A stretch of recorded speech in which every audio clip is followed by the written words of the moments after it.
This isn't just a story about trees. It's about what grows back after everything falls apart.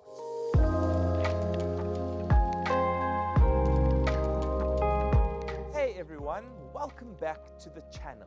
So in this special episode, I sit down with Richard Wright, a South African bonsai artist, speaker, and a survivor. He survived brain cancer 4 times, and he lived to tell the tale. I really hope you guys enjoy the interview as much as I did. How are you doing, Richard? Good. So nice to be back in your beautiful garden. I love this place more than you probably know.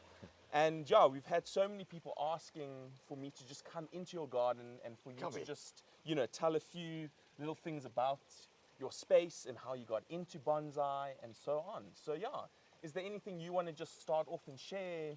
Sure. To the viewers? Well, thank you very much for having me. Of really course. Delighted, and really nice to have you along on the journey as well. So yeah, always a pleasure to have you. Welcome. Thank I you, love yeah. having people in the garden.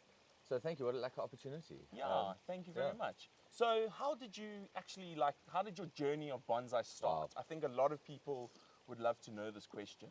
Sure. So a very long time ago, we lived in Durbanville in Cape Town, and I was about 9, and my folks took us off for a family outing one weekend to Kirstenbosch Gardens. Okay.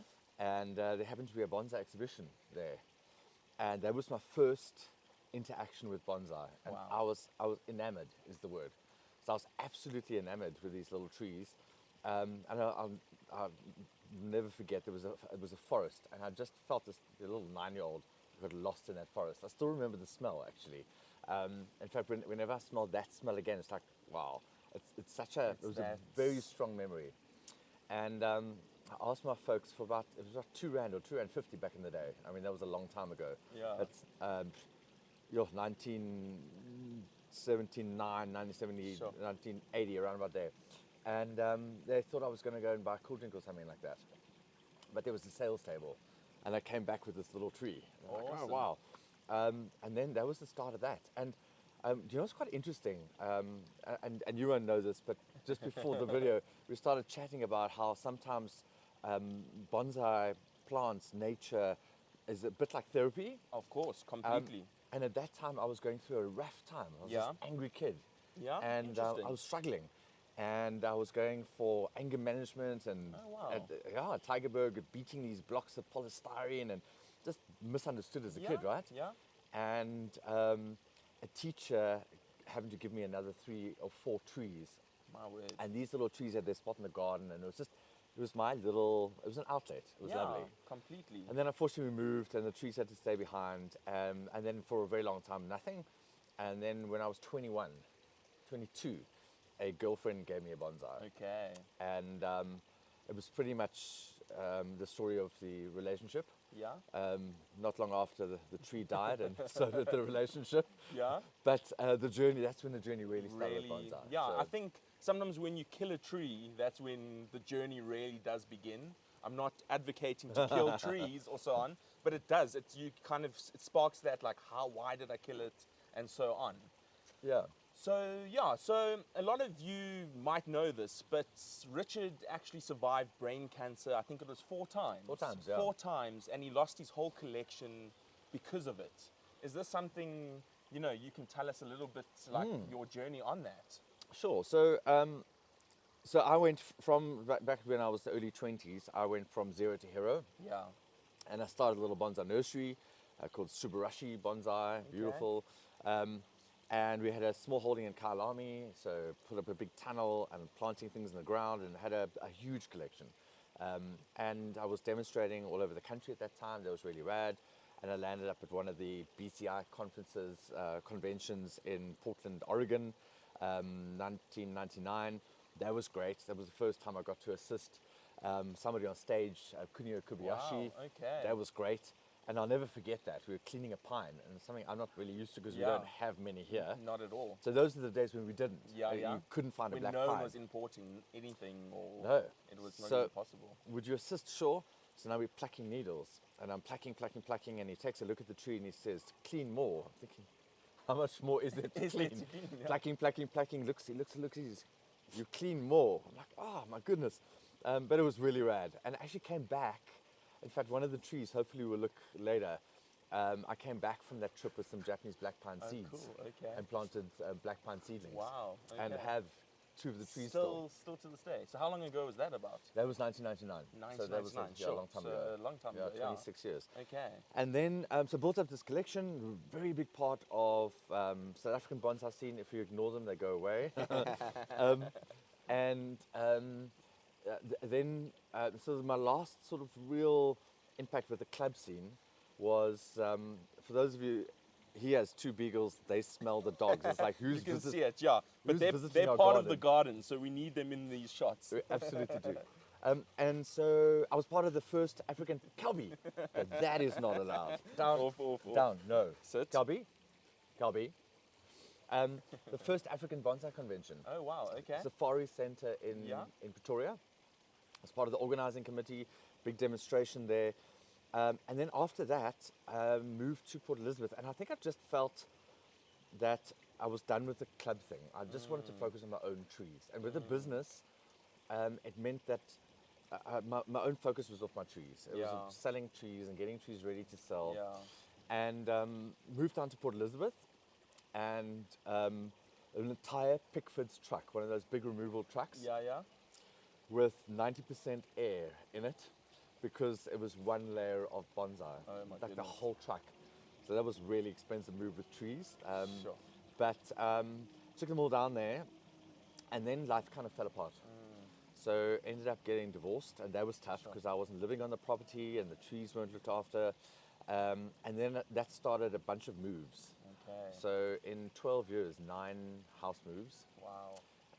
And in the middle of that, brain cancer for the first time. So everything was under sprinkler systems, automated irrigation systems. I had a job where I wasn't home a lot, traveling around the country, and the trees just got really neglected. And then with the cancer, I was so busy trying to survive myself that just to get the trees to survive was just... And 2 trips, I went away, and I'm struggling with my own stuff, and sprinkler system wasn't on, or it wasn't set, or I don't know, and came back and just absolute carnage. So I sort of joke now, but I built up a collection of bonsai pots in the garage. Okay. That's what happened. So I lost about 75% of my collection. Sure.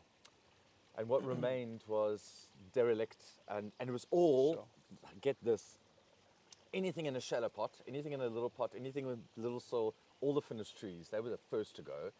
And all the ugly stuff that was in bigger containers because I hadn't got there yet, or big plastic containers, or the things that I really wasn't that interested in, that was the stuff that survived. Yeah.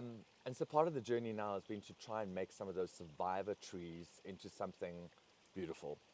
And obviously there's a lot of sentiment behind that.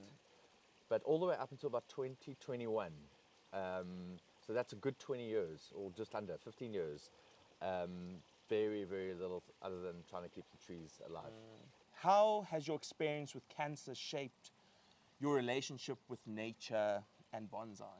Wow. Okay, that's a good question. So, sure. So part of the journey was an absolute refusal to let go of the trees. So if I have a look back, and there are times when I did think, sell them now while they're still worth something, whatever's left, and then you're freed up of the worry. But because I was given 6 months to live at that time, and I got rid of so much and moved and burned things and threw things out and scaled down, and the bonsai was the one thing I wasn't willing to let go of. It was just a big part of me. I think the creative part, it was a part of me, and I didn't want to let it go. And so if I look back now, was that the cleverest thing to do? Probably not. Did it stress me more by keeping the trees? Probably. Yeah. But ultimately, I don't regret it, because it was I lost so much in my life. And throughout the divorce as well, I lost so much. And out of all that loss, there's certain things I just wasn't willing to let go of. And the bonsai was part of that. Wow. And then in 2021, well, in 2019 we moved to this property, and where we are sitting now was just lawn. So there was all just lawn, and I had these benches which I'd made in Port Elizabeth. I had 6 of them, and I had a beautiful garden and bonsai garden in Port Elizabeth. It was really stunning. For the first time, I was able to do it properly. It was absolutely beautiful, and obviously that went. But I had 3 of the benches left, and I had 3 benches here with trees on it. That was all I had left. Was 3 benches with trees in them. Okay. That was it. Out of everything, that's all I had left. And so just for context, I had the 6 benches. That was just my show-ready trees. Okay. Everything else was on other benches, growing trees. Okay. I had a massive collection. Yeah. And so that's all I had left. And then we moved here and struggling with the cancer, and then COVID hit. And in 2021, I just started working on some of the trees again. And I was in remission. And that was the 3rd time I went into remission. Sure. And part of that was a cognizance of, if I work on this thing, I might see it in the future because I'm in remission. So when you've got a terminal illness, there's a big part of you that's, you won't do anything you don't want to do, and you don't do anything that isn't, I'm going to invest in the future, but it's a future I'm not going to be part of. And with the trees, nobody else interested in them. I'm not part of a club anymore. I don't belong to a circle of bonsai people. So, but it was a real, okay, I can invest my time and energy because I have a future. Yeah. And then it was like the first time where the bug bit, and a bit harder. But it was an amazing thing. It was really, and then cancer came back the 4th time. Sure. But it was different. So beforehand, I found healing and purpose and something other than cancer in Ironman triathlon, because that's another part of my past is Ironman triathlon. It was if I can do this thing, I can survive cancer again. If I can do this thing, I'm proving to my 2 little girls that their dad's going to be okay. Yeah. It was massive, but it gave me a drive. And if I can just walk outside of my door and walk around the block, I'm not acting like a cancer victim. But when it came back the 4th time, I was nailed, and I was on a trial chemotherapy drug from India. Sure. And I just couldn't train. Sure. So the bonsai, and now I'm really answering your question, the bonsai became meaning. It became a distraction. It became a focus. And I poured myself into it because it wasn't cancer.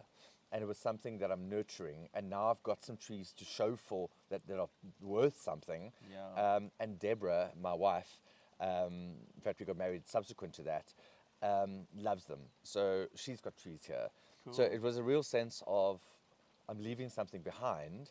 And then finally, I canceled my life insurance when I got divorced. Sure. Because I went through financial hell. Yeah. And that was the one thing I didn't need because I'm bulletproof. I'm this Ironman athlete, bulletproof. Yeah. And then Which when, are though. and then when cancer came, I couldn't afford to die. Yeah. Because my kids were not in a position where even their tertiary education was taken care of, which is big. And so what do? But the bonsai became, there's insurance, there's something. This is worth something. Deborah, we've got a plan in place. She knows who to contact if something happens to me. And those people know what they need to do with the trees. And as soon as possible, it needs to go. And there will be a lump sum for Deborah and the kids.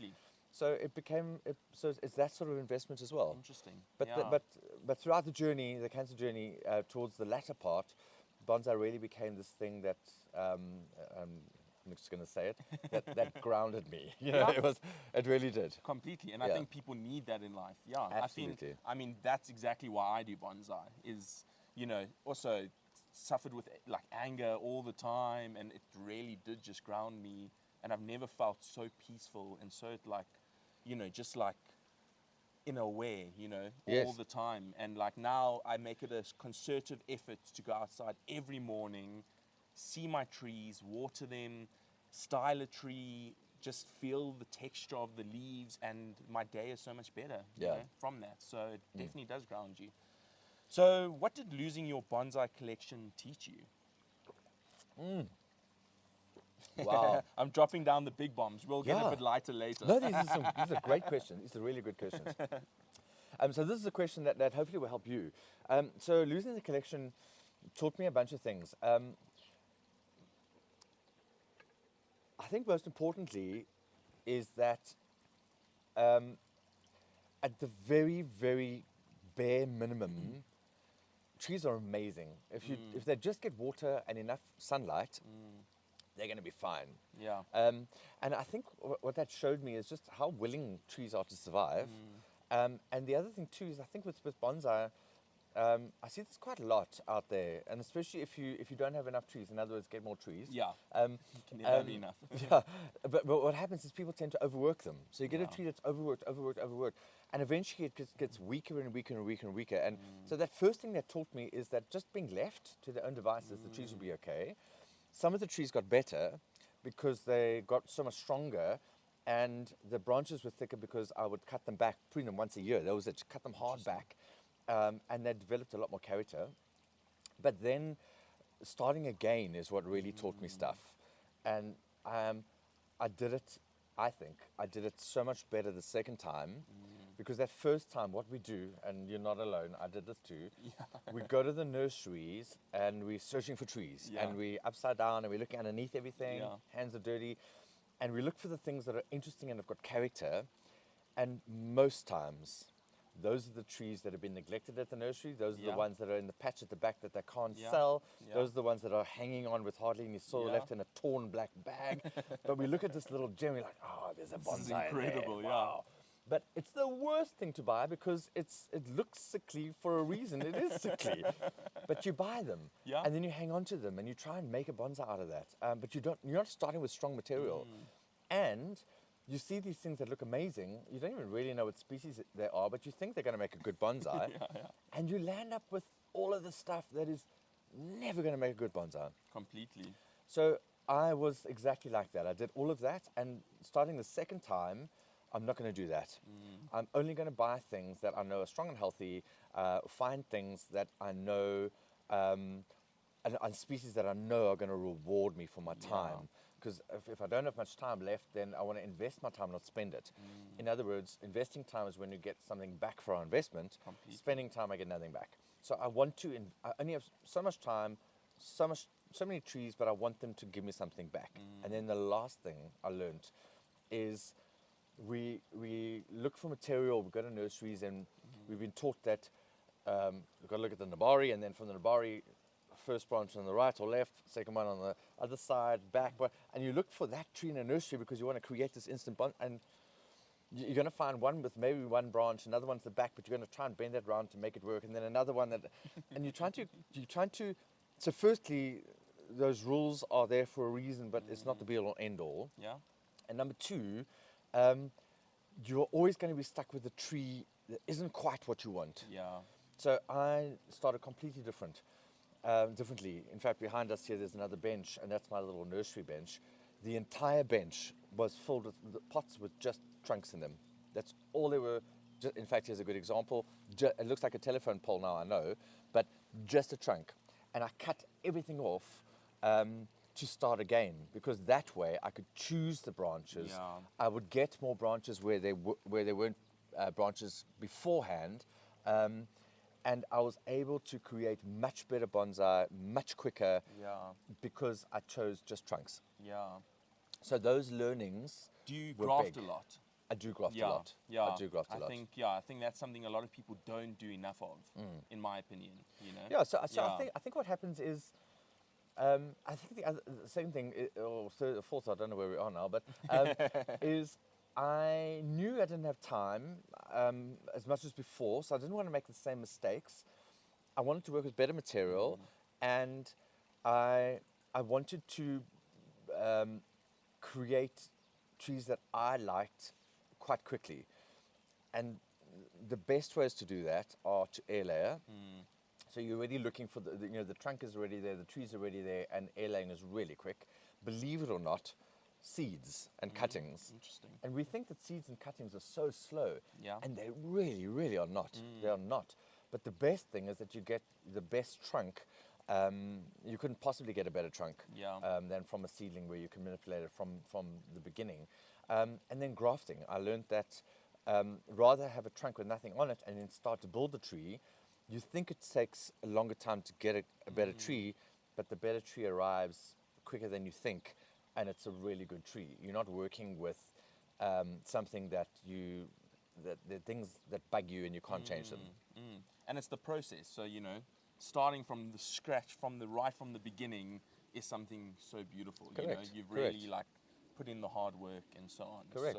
So part of that journey as well has been, and because I started with a lot of starter stock, tons of starter stock, but the problem is that the first year you might have 6 branches to wire. Doesn't take so long. Next year you've got 12 or 24 branches to wire because they've all doubled, and suddenly you realize, okay, I don't have enough time or capacity. And what I've really enjoyed is creating this tree and then letting it go. So I've sold a lot of trees, and the intention has been to try and have the hobby fund itself. So that's kind of the unspoken rule we have between my wife Deborah and I, is that you won't spend money on bonsai unless it comes from bonsai. And that's good. Because that's the other thing I learned from cancer years is in South Africa primarily, but I think a bunch of places too, we've got this. So we've got this, poor us, we can't get imported trees, and we can't get the trees that they're working in Europe or America or wherever it is, Japan. So we've got to, we kind of keep what we have, and we hold on to it, and the fear of loss is massive. Completely. Right? We've got this fear of loss. And what I learned is that, and I was lucky enough to get a couple of trees from Japan. And I started to ask tell me about the history of this tree, because really, I want to know the person who grew it from seed or cutting and probably stayed with them the entire journey. And what came back is, no idea. This tree would have traded hands many times, because it would have started in a nursery where they're cutting to this stage and then sold on from this stage to that stage. And trees are moving and being traded all the time. And that taught me something. Just because you have a tree doesn't mean you need to keep a tree. And so the process of having to look for trees to sell, because I need to buy pots, or I need to buy soil, or I need to buy tools, or whatever it is, I actually have to sell something. That's the rule. So I need to find a tree to sell. And that's a wonderful, wonderful thing. Completely. You're always looking for the next tree to go. Completely. And by doing that, you're improving your collection all the time. So that's a really good thing to do.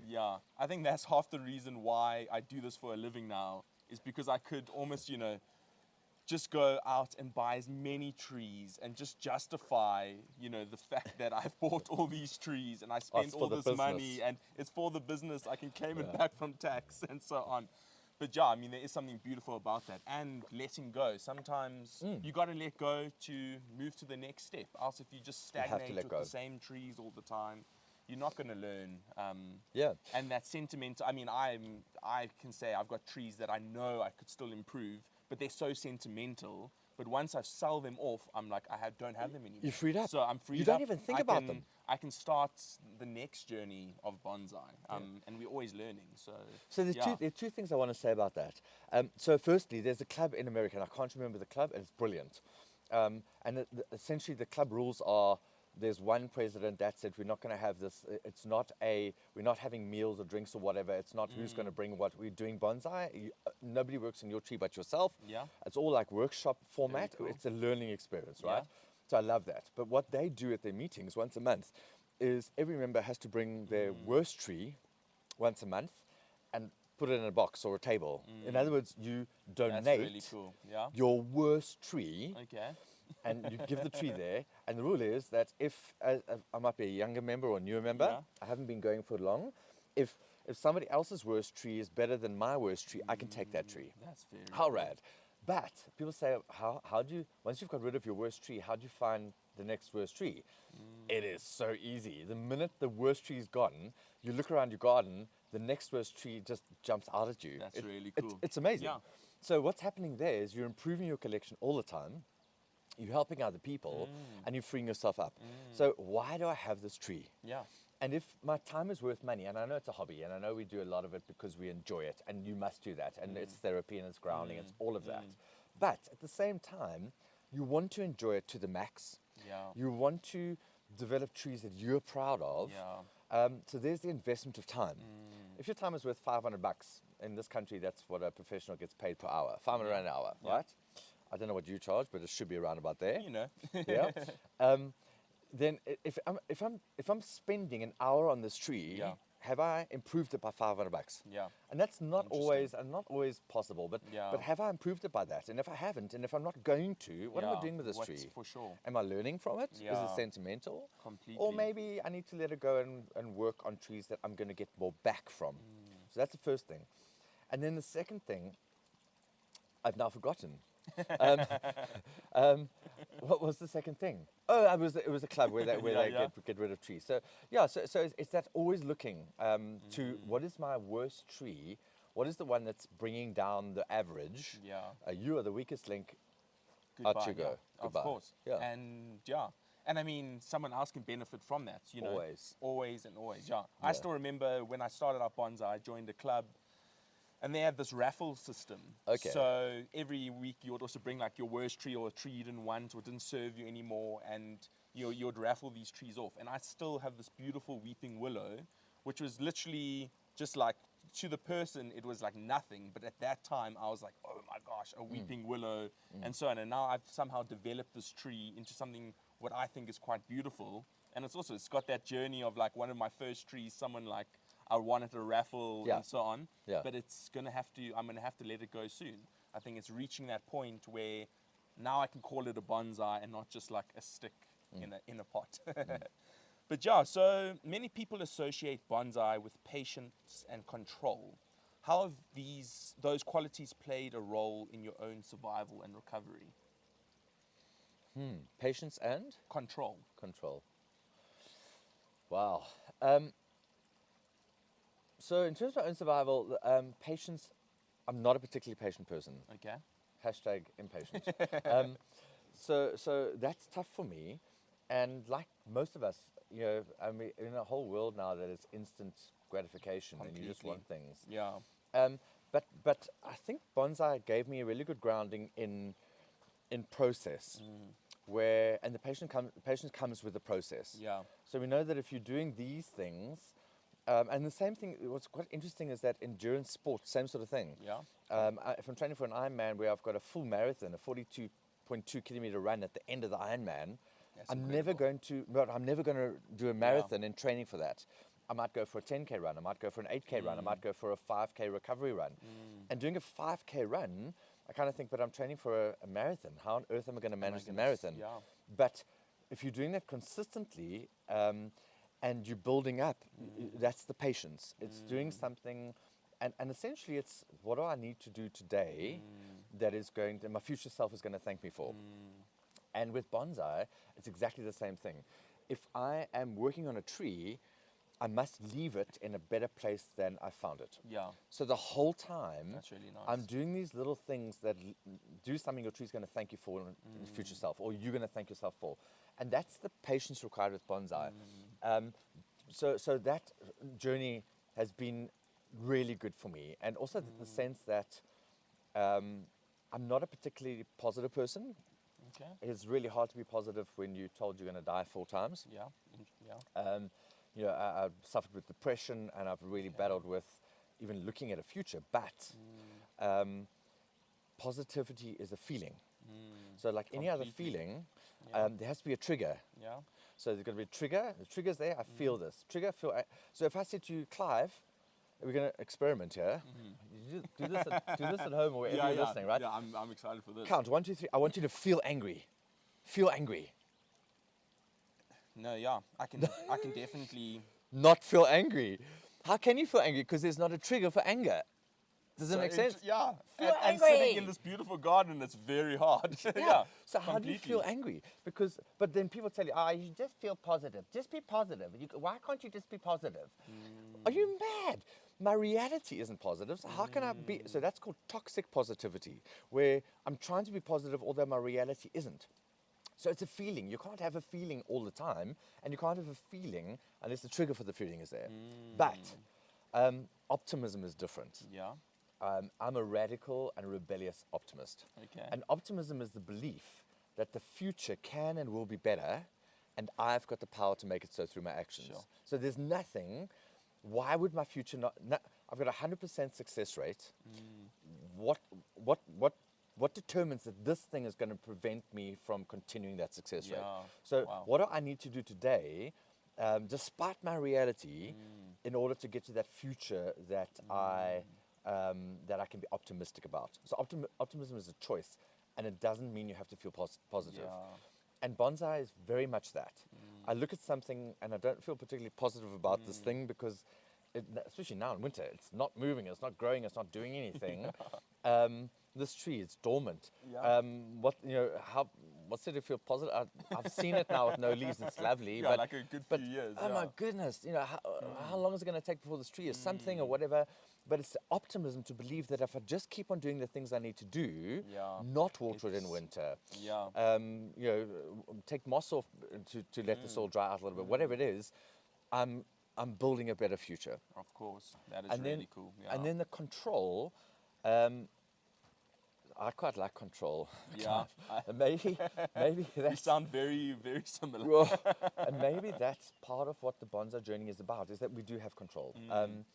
And I've got some really old trees here, and you kind of think that tree is only here because whoever's looked after it didn't miss a single important watering.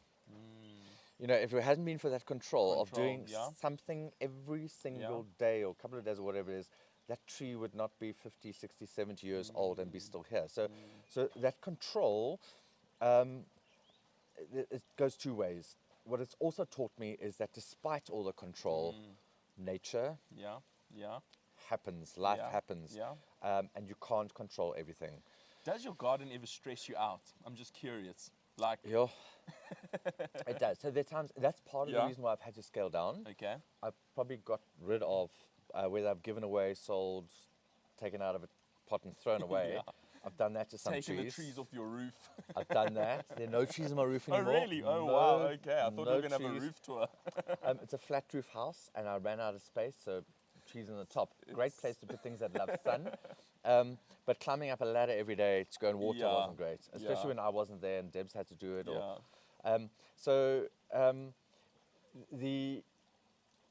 It does. So I get overwhelmed. I'll walk outside and I think there's so much I need to do. I look at this tree and I think I've got to take the wire off. I've got to do that. And I see so many things I need to do. And eventually I turn around and walk inside and do none of them because I'm overwhelmed. Yeah. So that's not a good feeling. I feel out of control. Yeah. So part of that is, and even if I look around now, I look at plants that shouldn't be growing on top of the gravel because I want to see the gravel and they're growing there. But you start to accept things after a while. There's certain things you can get to, certain things you can't. Yeah. And here's a good example. So acceptance is probably one of the best things Massive, to do. massive. Yeah, in that. So I've got a tattoo here. Okay. So by the way, I've got tattoos, and all of them are significant, and most of them are remission tattoos. So each time I've been to remission 4 times now, there's a significant tattoo. Sure. And the one is a bonsai. It's a maple. In fact, it's planted in the garden, Okay. Japanese maple. And I sketched it and had it drawn here. And it's one of the first trees I started, and I grafted it. It was I layered it. It was the first ground layer I ever did.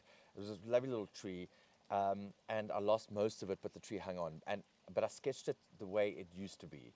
And intertwined in the roots are my 2 girls' names, McKinnon and Bailey. Cool, And it's okay. this tree of life. Yeah. Yeah.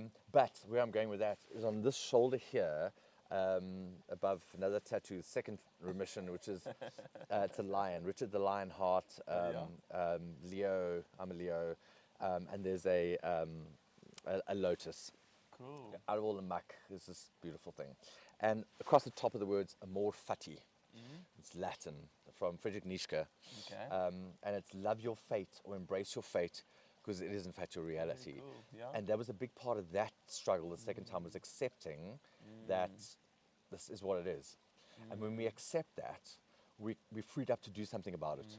But I became so obsessed on the obstacles. I was this hashtag cancer warrior. I know I can say this because it's a hashtag. Hashtag cancer. All of my social media posts ended with those. I was this real taking the fight to cancer. We're going to beat this thing. Yeah. And because I was so obsessed on the obstacle, it owned my ass. I became a cancer victim. Wow. Because I'm so focused on this thing that's preventing me from the future. And the minute I started to accept that I have cancer, I accept the cancer, I accept it, then you're freed up to move past it. And people who are struggling with acceptance, like, what's some advice to help you on that journey? Because it's very hard to accept things sometimes. It's super hard to accept them. So Do one you of have the any like hacks? Or yeah. So one of the best things advice I can give you is, in that environment, start to identify the things that you can control Yeah. versus the things you can't control. Interesting. And the more you focus on the things you can control, the easier it becomes to accept your position, because it feels like you can actually do something about it. So it's a very active way of being able to move past where you are into the future you desire. Yeah. By these things I can't change. So Yeah. I need to accept the fact I can't change them. And I can't do anything about them. But my locus of control is the things I can do something about. Yeah. That's really cool. And it's the same in the garden, you know. There's an azalea behind here that I'm very sad about. I repotted it, had to repot it hard. It was very pot bound. I did everything right, and I've lost most of the tree. And I can't do anything about it. Yeah. And it bugged me and it bugged me and it bugged me. I can't do anything about it. So I moved it somewhere in the garden where I don't see it quite so much. And I focus on the trees that I do have. Yeah. And then that one, I'll leave it. And if it comes right, it comes right. If it doesn't, it doesn't. Yeah. But what can I control? The other trees. Yeah. Can I control that one? Can't control it. Of course. So I need to let that go. Or I need to move the tree on, you know. Of course. And that is hard. It's really Yeah. hard. It was an investment. It cost me money. I can't do anything about it. Money comes and goes, which is also something you can't. Money comes and it goes. served its purpose, you know, and it's, who knows, might not die. It might become something even more beautiful. It's going to be many years. Many years, but it's going to be many you've years. got those years, But that's what it is, yeah. I can't change it. Yeah. I can't change it. Yeah. So I've got another question. When you're working on a tree, where does your mind go? Wow. So it's very interesting. I whistle. And I whistle a tune. And when my family asks me, even when I'm watering past the bedrooms here, they'll be like, oh, Dad's in the garden. I can hear him whistling. I whistle under my breath. And I can't even tell you where the tune comes from or what it is. But it's this repetitive thing. It's a repetitive cycle. I kind of go somewhere. But when I'm doing that, and I'm watering or working on a tree or doing something, my mind is then freed up. And it will go anywhere. It will go anywhere. So there are times I'll put earphones in and I'll listen to a podcast. Yeah. But not often, because I like that time to be free, to just kind of go. Reflect on your day. But I love the concentration and I love the competitive nature of bonsai. And you know what's interesting? World Bonsai Day, right? Yeah. I was invited by a Bishopsford Bonsai Nursery to come and do a demonstration. And it was absolutely fantastic. World Bonsai Day was amazing. And part of what I was talking about, and this is the second consecutive year I've been invited back. Okay.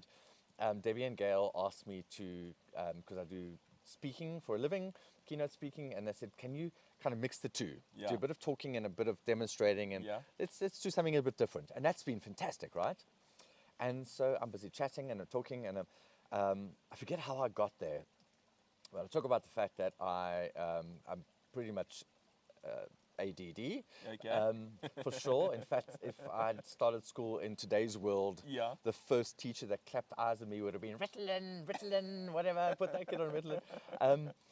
And I noticed that when I was talking about that and talking about how bonsai helps me with that and concentrating and how my mind just goes all over the place, that's why I like the freedom of being able to go.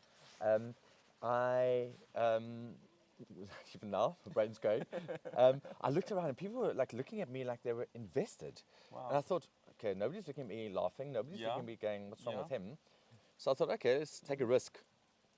I said, those of you who suffer, I think it might be prevalent among bonsai people, those of you who think that you might have ADD or some kind of ADHD, something like that, put your hands up.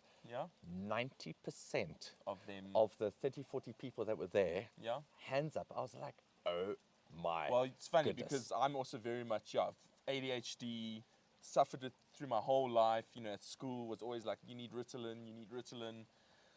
And as soon as I found bonsai, it's honestly like changed my life and my thoughts. And you know, it's amazing. The fact that I'm sitting here in front of a camera and able to talk to you is something quite incredible. Wow. My mind's not racing, and it's because I did bonsai this morning. As soon as I woke up, amazing. I found that quietness in my mind.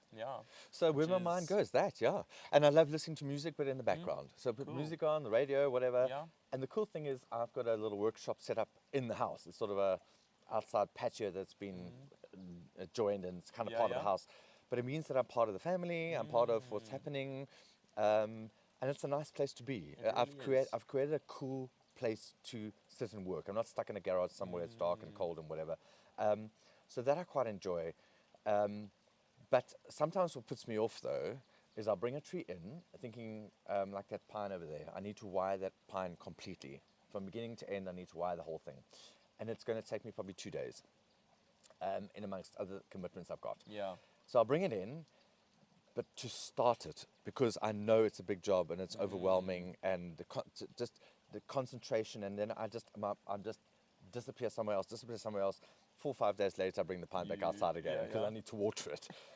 But when I sit down and start, then I'm in it. But that sometimes, from an attention point of view, gets me, is just the commitment to start that thing. To start it. But once you do, it's like, you're just like, why didn't I do this sooner? Exactly. Or whatnot. Yeah. Exactly. So in mindfulness, we often return to the breath. In bonsai, what do you personally return to?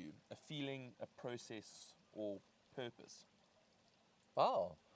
You got some great questions. Hey, I Sure. try. Yeah. So Clive, one of the first trees, and it's really interesting here. So I joined a club, and one of the oldest members was, Freya. Fifi, off you go. Go on, off you go. We do love you. A guy by the name of Mike, an old gentleman, Mike, and he retired, and he was scaling down collection, and he had this little myrtle, Myrtus communis nana, a little common node, but it's with the dwarf. And off you go. And what had happened with that tree is he had a bigger one, and when he removed the roots or whatever, and part of it discarded and put it on a rubbish heap, this little tree started growing. And he started, it was lovely, it was this little thing. And he gave it to me. So it was destined for the raffle table. I saw him in the parking lot, and he showed me this tree. I was like, that is absolutely amazing. Can I not buy that from you? Yeah. And he said, you know what? I know you don't have many trees, and I know you're starting out. Yeah. Have it, it's yours. Wow. And the smell of those myrtle leaves. Incredible. That every single time I work on a myrtle, in fact, it's one of the reasons I love them so much. It takes me back to that moment. Yeah. Right at the beginning, it's such a strong. So that, and I think moments. It's bonsai's been. It's been a constant since 1994. Sure. In one way, shape, or another, it's formed part of my life. Whether it's they're hanging on, whether it's I'm involved in the club level, I'm demonstrating, I'm right there, organizing conventions. Whether it's just me in my garden on my own, whether it's me looking at things and wanting to burst into tears because they are dead or dying. Whether it's a constant, and that feels safe. Yeah. It's the first time I've actually, great question, thank you. Yeah. First time I've really realized that. It is a safety. There's so much of my life that I've lost, so much that I've had to rediscover and bonsai, although I re-energized and rediscovered, it was still there. And some of these trees are from that time. So I think, a constant. That's really cool. Yeah. I love the way you answer these questions. Yeah. Okay. No, I do. And I think so many of us are going to really resonate with this. So thank you for sharing all of this. So the other part of that too, you used the word purpose. So I wrote a book through the cancer years called The Power of Purpose. And essentially that was the fact I couldn't afford to die and I need to live because my kids need me. I can't leave them like this. There's not enough money, tertiary education. I literally cannot afford to die. And that became my purpose. And so the second book is loading, and I recorded 36 podcasts or YouTube videos with either purpose-drenched individuals or people who are experts in purpose. I've got some incredible interviews with the most amazing people. But what I learned about purpose is that purpose isn't the end goal. Yeah. Purpose isn't something, it's not a finish line. It's not, if I'm an Ironman athlete, my purpose isn't the finish line of an Ironman. That's not what it is. No. That's the finish line. Purpose is a collection of all the little things I do in a day that make me feel happy, excite me, and give me a sense of meaning. And the more of those little things I identify and practice and collect and celebrate, the more purpose I will have. And purpose is almost always outside of ourselves. Yeah. So bonsai really is a sense of purpose. It's this thing outside of myself. It gives me meaning, makes me feel happy, excites me, gives me a sense of meaning. These little things that you do in a day, like you say this morning. So it does become a bit of purpose. And because it's outside of yourself, I haven't, since I started again, I've put 2 trees on show. Okay. And there was just 2 trees, that was it. I don't participate in shows, exhibitions like that. I don't put my trees somewhere where people can see them. But my Instagram account I love, because that's the place where I share my trees, and I try and share my learnings, and I try and take people on the journeys with the trees. And I try and, so a little bonsai business is called Yotakasa. Okay. And my speaking business is the Enrichment Project. Yeah, I'll put all these links into the video, of course. Cool. So the Enrichment Project, enriching people's lives and enrich, there we go. Yeah, Enrichment cool. Project, yeah. So it's enriching people's thinking, because if I can help you change your thinking, your life will be different and better, your future. But enriching people's lives. Yeah. And so Yotakasa is Japanese enrich. Okay. So it's the same Really thing. cool. If I can try and enrich, and that's why when you say, would you be keen to do this interview? I'm like, Yeah. for sure. It's a lovely opportunity for me to try big and time. maybe mention 1 or 2 things that I've learned that can help other people, enrich their lives. Completely. So that is also part of the purpose, is enriching other people's lives. Of And course. bonsai is a part of that. I love it when people come around and chat about, every single time I say to Deborah, when somebody comes around, so when Clive comes around, I'm going to stay inside, and we're going to say, Clive, there's the garden. Go and help yourself. go and Go and enrich wander yourself." around. Go and wander around. Because what happens is I normally wander with them, and I talk about almost every tree, and it's hours. And I'm not going to do that this time.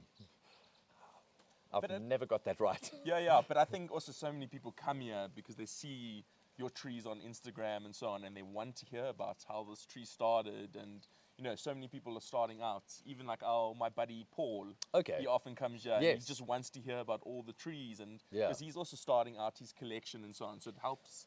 So I think So I love people sharing. appreciate. Yeah. No, So that purpose- share as much as you need. Yeah, thank you. So that purpose absolutely is there. Yeah. So how do you think bonsai helps people reconnect, not just with nature, but themselves? So time. I think it's time. Yeah. You're learning. And it's like anything. You start something and you're a newbie, and you're useless at it. And often I say to people, how do you know what you're good at? Yeah. And the only way you know you're good at something is because you've done it before. What about all the things that you don't know that you're good at, but you've never done them because you don't want to try them? And the older we get, the harder it is for us to try new things, because we're going backwards to that learning journey of becoming a complete newbie and being frustrated and failing. And if you're not failing, you're not doing something new, right? So I like on a Friday putting something out on social media that says, what did you fail at this week? And people hate that. I come back with, it's not failure, it's just learnings, it's just... I'm like, no, it's failure. And we should celebrate failure. For Because sure. if you're not failing, you're not doing something new. growing, yeah. And happiness is a progression. Yeah. Happiness, you can only progress by trying something new and by struggling. So happiness requires struggle, actually. And so the bonsai journey, for every single one of us, we had to start somewhere where we had to learn something. And for most of us, it was later in life. Or we weren't kids. Well, if we were kids, we loved it and then started to do it later. Sure. But everything you're doing, you're learning something new. And that is amazing. And you're discovering things about yourself. Yeah. You're discovering what you're good at. And so bonsai really is 3 things. It's botany and horticulture. Yeah. So it's a steep learning curve. What is the species? How does it survive? Where does it grow? What do I need to give it? How do I cut it back? What does the growth process look like? Fertilizing, sunlight, all of that. It's a lot to learn about keeping this tree not just alive, but really, really healthy. So you've got to become a botanist and horticulturalist. Secondly, is the art. The creativeness of The creativity and the creating this thing, which it's an art form. Yeah. And then the fourth part the third part is putting it into a pot, and starting to understand pots and what works with the tree and how that works, and then the display. So all of those factors, and it's very difficult to become really good at all of them. Yeah. I know a lot of people that are really good at strong, healthy trees, but aren't so good on the art side. Of it. Other people that are really arty, but really bad to Yeah. keep the tree alive, or they're not healthy, or overwork the trees. And other people have got really good trees, but the pots are too big, or the pots are the wrong pots, or something like that. And at this point in time, you're probably looking at that. It's a training pot. It's not the final pot for this tree. Wrong pot for the tree. Anyway, but it's so that also helps you to learn about what your weaknesses are and what your strengths are, and play to those strengths, play to the weaknesses, which is why the community, bonsai community, is so important. That's why I love Instagram. I'll often put something up in my stories. I did that yesterday. 4 pictures of a tree, different angles, different sides. One where I've grayed out a branch, and the other one. And I ask opinions because I'm learning, and because I might not know, or I'm stuck with something, or just by what comes back from people is an opportunity for me to learn. For sure. And I'm discovering you can never know everything. And there's some talented people out there, you know. Amazing. I mean, so that's what's so cool about Instagram. Is like it's an amazing community. It's around the world. You Correct. know, there's so much. Correct. Yeah. The only thing about that, though, is about the internet, is, and I get this from people who haven't been in bonsai for long, and they'll say to me, I saw that this person completely defoliated this Japanese maple. Can I do mine now? I'm like, I'm glad you mentioned that. No, you can't. For that sure. person is living in Europe or Japan or whatever. The climate is completely different. You live in Pretoria. It's really hot and it's dry. It's the middle of summer. No. And is your tree healthy? No. Is it going to survive it? No. Is it going to set it back? Yes, it is. When last did you repot it? When last did you wire it? So that's the danger with the internet, is that we look at this one thing and it's isolated and we say, well, that works for me. And the other part of that is the like baobabs. In South Africa, people will say you when you repot a baobab, you must cut it and then leave it to dry out, and you must put that blue powder on it, and you mustn't water it. Well, okay, but I've never done that, and I've had a very successful collection of baobabs from seed. And wintertime, I don't even take them inside. The sprinkler system watered the whole way through winter. So through all the bonsai, all the cancer years, baobabs survived. So no, I'm sorry, but you're wrong. Or are you wrong? You're right for you, but for me, it's different. So most of the anecdotal evidence is really all we have, and it's our own experience. So what am I saying with that? Number one, be sure that when you listen to somebody or look at somebody, you can apply that to yourself. Sure. Maybe read a little bit more. And then number two, experiment.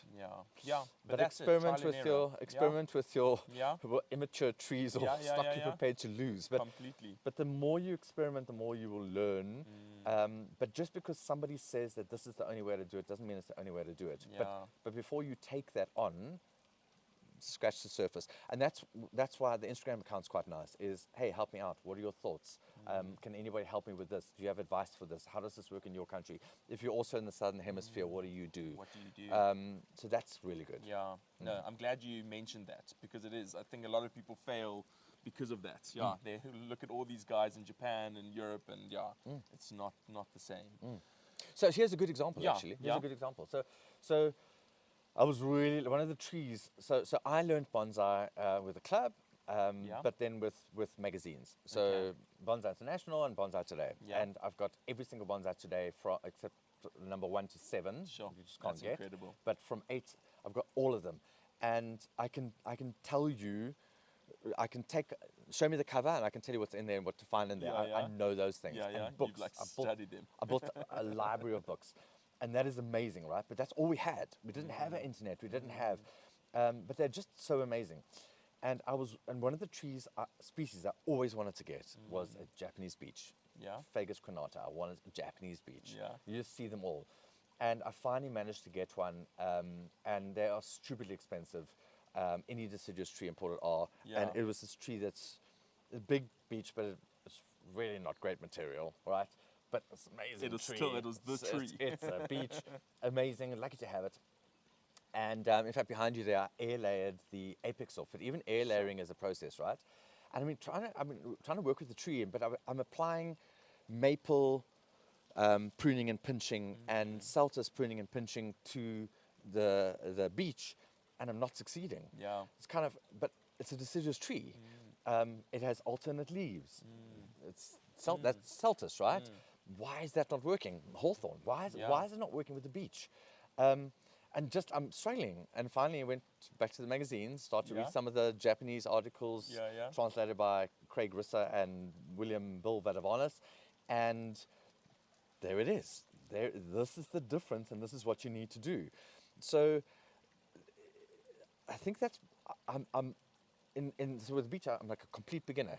Even though I've been in bonsai for how many years, I'm a complete beginner with this species of tree. That's awesome. And what I'm trying to apply with these other deciduous trees that are also alternate leaves doesn't work with that tree. Interesting. And when to prune it back, when to pinch it back, it's incredibly specific to that tree. Does anyone else in the country have one of those? I don't know. So hornbeams, yes, but beech, no. Yeah, not beech. No, I haven't seen. Yeah. So we'll see. That's exciting. Who knows? Yeah, it's exciting, but you've got to learn from scratch. Completely. So you can never. The minute you think you know, you're going downhill very rapidly. Yeah. So what do you think makes South African bonsai culture unique compared to other parts of the world? Wow. Now I'm very curious about this. Okay. So I've come under a bit of fire. Because I've been quite critical of South African bonsai in some ways, right?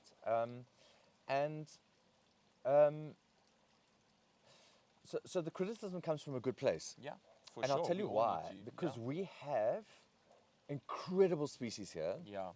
We have incredible climate. We have incredible resources. Yeah. But somehow, I'm speaking in general terms now. Yeah, sure. There is a culture that says that we know better. I agree with you. And we are unique, and we have our own African bonsai styles, and these styles are our own, and so that's my starting point. And I think that has been to our detriment, because if you look at our top shows, and there's some incredible trees here, don't get me wrong, there's some incredible trees that are on the top shows, but if you look at the quality of the trees on our top shows, our top regional shows, our top national shows, versus the quality of trees in almost any other country in the world. But if you compare the amount of years that those countries have been into bonsai and the amount of years that South Africa has been exposed to bonsai, we look like we're 50 years behind. Yeah. What is that about? And I think there are a couple of things. Yeah. So number one, in our defense, we are right at the bottom of the globe. Yeah. And everything that comes here is really expensive, anything that's imported. So pots have been hard to come by, really good quality pots. Wire is expensive, tools are expensive, akadama, pumice is expensive. And there are very few people that are importing. And so there's a monopoly on that. And it means that, yes, it is expensive, but there's still a monopoly. Yeah. And so we have, our South African culture is amazing. A boer maak 'n plan. A farmer makes a plan. Completely, right. yeah. So why must I buy a pot when I can make one myself? Why must I buy these tools when I can just make do? Why must I buy wire when I can make do with galvanized wire or whatever it is? It's quite incredible what people come up with. So that's fantastic, because it's part of how we've managed to survive everything we survived. We're really good at making a plan. So we're really good at that. But just because you can doesn't mean you should. The best plan I've ever seen is, I won't mention names or anything, but I once went to someone's garden and he was training a tree with beer cans. Oh, wow. So, I mean, it's very smart, but he had beer cans in between the branches as almost like guide wires or whatnot, and I was like, this is quite something. Like, okay. If it works, it works, right? It works. So there is that where and people don't want to spend money. So and that's the other thing with the investment is I've seen that invest the money and you'll get it's so worth it. Yeah. But I think that has stymied our progress. Yeah. And then let's go there. So this African style, this natural style, is amazing. We have a very different landscape in Africa, and we have some amazing trees, right? And it's not a broom style tree; it's an African style tree, and it's a flat top tree, and it's fantastic. But I have rarely seen really top class, international standard Completely. baobabs, thorn trees, celtis in an African style. In fact, there are artists, a bunch of them that I've seen on Instagram, that have better baobab-looking baobabs outside of South Africa, where they're having to grow them in hothouses and climates, than the baobabs we have here. And it's something we can freely available. You look at this long stick with the top, and that's a baobab. No, get the scale right. Start with, trunk chop it. So really, there are only a couple of people that I've ever seen in this country that have got great baobabs. And one of them is in KZN, where it's not a natural habitat. Sure. And olives. If you look at the Spanish and the Italians and the olives are incredible. Tight foliage. We have some of the best olives in the world on our doorstep. Why? Like an hour away from Joburg. Why are we not styling them or creating these? And there are, don't get me wrong, there are some amazing olives out there, but in general, and then the last thing about that, so if you want to go and create an African style, go for it. Go for it. It's not my style of bonsai. I love it. I love Kruger National Park. I love the bush. Love. Grew up on that. But I'm a bit of a classicist when it comes to bonsai, and that's okay. Different strokes for different folks. I love indigenous trees, but I don't like a lot of indigenous bonsai. I'm not, because I think there are other species that do better, faster, and I don't need to have a thorn tree in my collection, or I had a whole bunch, I don't anymore, or have a jacket plum, or I don't need to. I can go to the bush. What do you think of speckboom? Whoa. Let's drop it. So is this specky a bonsai? So again, just go and just speckboom or Portulacara Afra bonsai. Go and Google that, or have a look on Pinterest. And the best trees, not South African trees. The best trees in the world for sure are international trees. They've taken our trees and done something with them. I'm not a fan. I like them. I like them as accents. But why? Not because they're not a good tree, but because we've got so much better. We don't have to resort to a speckboom. We don't have to resort to a succulent. We've got so much else. And in Johannesburg, we have one of the best climates in the world to grow evergreen, deciduous, figs. You put them in a hothouse or whatever, but we've got an incredible climate. Is the speckboom going to deliver for me what I want? No. But if you love them, you love them. No judgment. Completely. So let's just go back to the African natural style tree. Unfortunately, and this is part of it, it's the easiest thing to do in a bonsai to create an African-looking style tree without any wire, without any. You could just, there's a little stick with a little on the top, and it's a bonsai. And to me, it's a very lazy approach to bonsai where. But look, it's an African style. No, it's not. It's not. If you want to go and create an African style, then go and study those, and then it's branch placement, and the branches need to be in positions, and they're not going to be crossing over, and it's going to have this flow, and underneath I want to see the branch pads, and I want to see the primary, secondary, tertiary branching with ramification at the end. That's what I want to see in an African style tree, not just very coarse branches there and there with a head of foliage, and you look underneath and you're like, okay, hold on. That's lazy bonsai, and somehow the African style allows us to get away with that. And then lastly, how have other countries improved the quality of bonsai? By creating shows where trees have to be selected to be on. And that doesn't need to be your club show. That doesn't even need to be but a regional show, a national show cannot be. Anybody who brings a tree can just put the tree on show. It cannot be.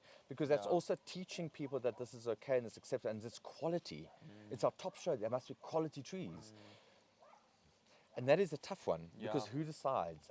But if we want to increase the quality, you've got to start somewhere. And teaching and training and what you do by your courses and learning and online. Clubs, fantastic, but how do we? Yes, there's the enjoyment, and yes, we want to do it because it's a club, and we want to enjoy having a couple of drinks or a meal afterwards.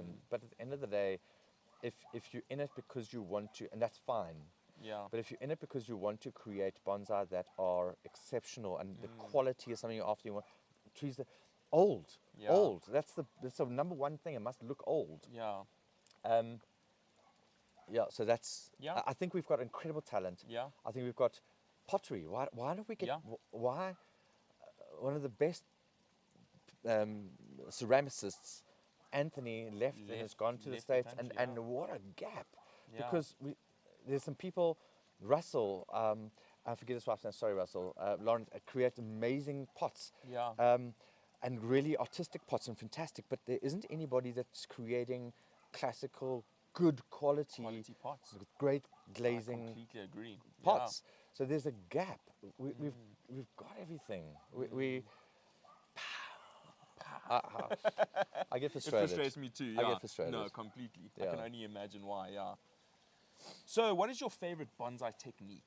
Do you have one? Ooh. Sure. There's too many, but Yeah, my favorite bonsai technique.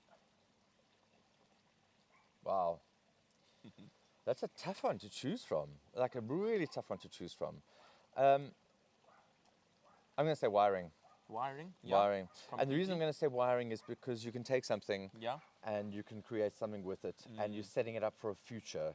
You're literally setting it up for a future. And even if you're taking it backwards and it doesn't look so great now, what you're doing is creating this future, and you're creating it's design, it's the art, it's the negative spaces, it's it allows you to do something immediate. Yeah.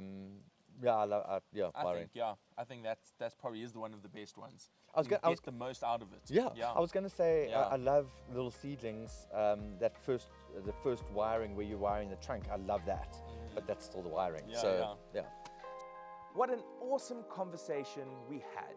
I hope you all found value in this interview. So next week, we go through Richard Wright's beautiful bonsai garden. It's truly remarkable. And I hope you all have a beautiful day.